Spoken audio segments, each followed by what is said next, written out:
What's happening, everybody? My name is Matt, but you can call me Matub, and welcome to Hottest Take of the Week, show where I look at dumb stuff on the internet and we talk about it. So, it's been a while since I sat down and done one of these.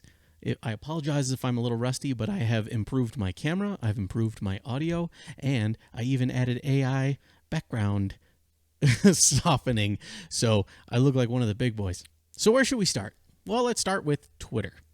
Twitter has changed a lot since the last time I've done one of these videos.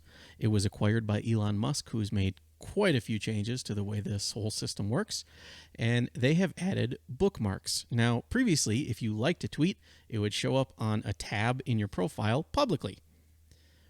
Well, Elon didn't like that, so he added bookmarks. Bookmarks are essentially likes, but they are private. You can't see who bookmarked a tweet, and no one can see who your bookmarks are. This has allowed receipt pulling on another level. Every single thing that a Bears fan has said over the offseason has been bookmarked and has been beaten to death. I know not everyone who watches these or who is on Acme Packing Company is eternally online like myself. So you might not have seen it, but in my opinion, there's been enough Bears dunking that I don't have to rehash things that other people have honestly done better than I could ever hope to do. What I do want to talk about is something that is more in my wheelhouse. Kingsley Enagbare, also known as JJ, had a trainer this offseason by the name of Joel Seedman. Now, if you are as eternally online as I am, as I mentioned before, you will know who Joel Seedman is.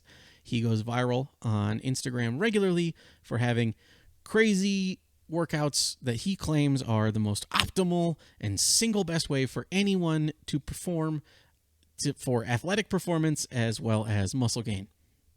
He refers to them as 90-degree eccentric isometrics. So he never squats past parallel. He never does anything beyond 90 degrees. And anytime you challenge him, he's just like, read the article on my website. There's no evidence to support that what he does is good. In fact, a lot of what he does is overly complicated and appears to be an injury risk. Now, with that said, he has a lot of fans. He has a lot of followers, and Kingsley has decided to use him as his off-season trainer. Turns out, among the large words that Joel Seedman uses, one, eccentric isometrics is a big one. Eccentric isometrics just means a controlled movement with a pause. So if you're squatting, you squat a little bit slower, and then you stop at the bottom before coming back up. Eccentric isometric. It's not rocket surgery. Well, Joel, if you were to Google Joel Seedman, the two first things that pop up are fraud and charlatan. I really don't have to say anything that hasn't already been said a million times. He debated Dr. Mike Israetel from Renaissance Periodization and just got his butt handed to him. This whole thing has been covered by a YouTuber named Inkiri Elite Fitness. He does a much better job than I could. In fact, he talks about Taylor Heineke used Joel during his rehab for his shoulder injury, and Inkiri is a Washington fan, so he goes over that in detail. I'll link that in the description.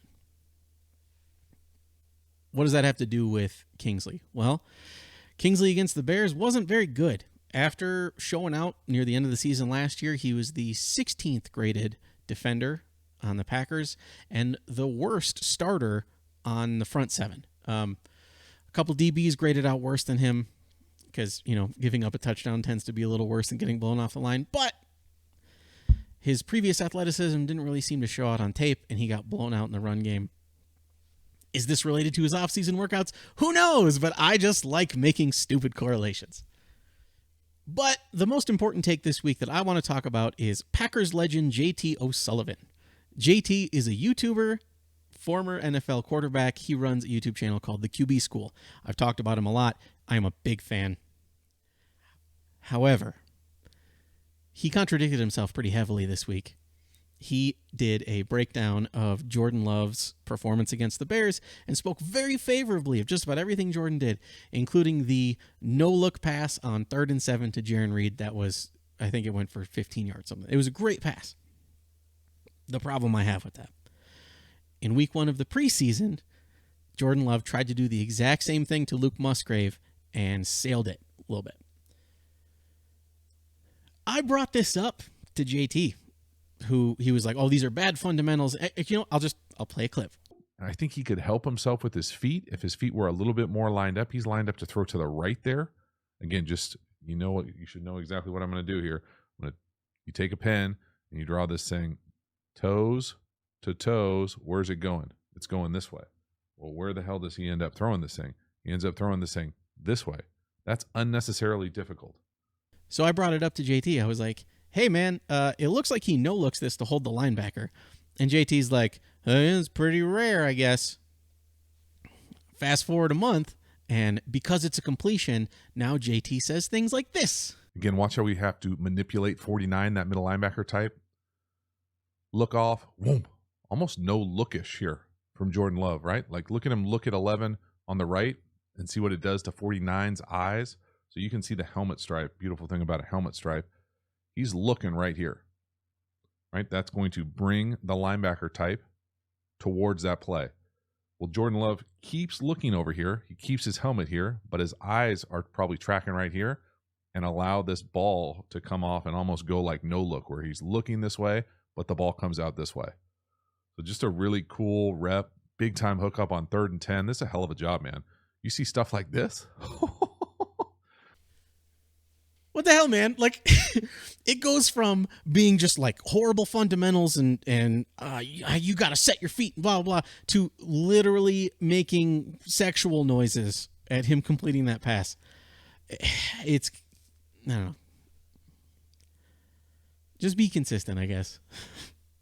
So just a quick one for you guys this week. There have been so many hot takes that I honestly can't go after them all. And like I said, it has been beaten to death how many receipts have been pulled on the Bears fans.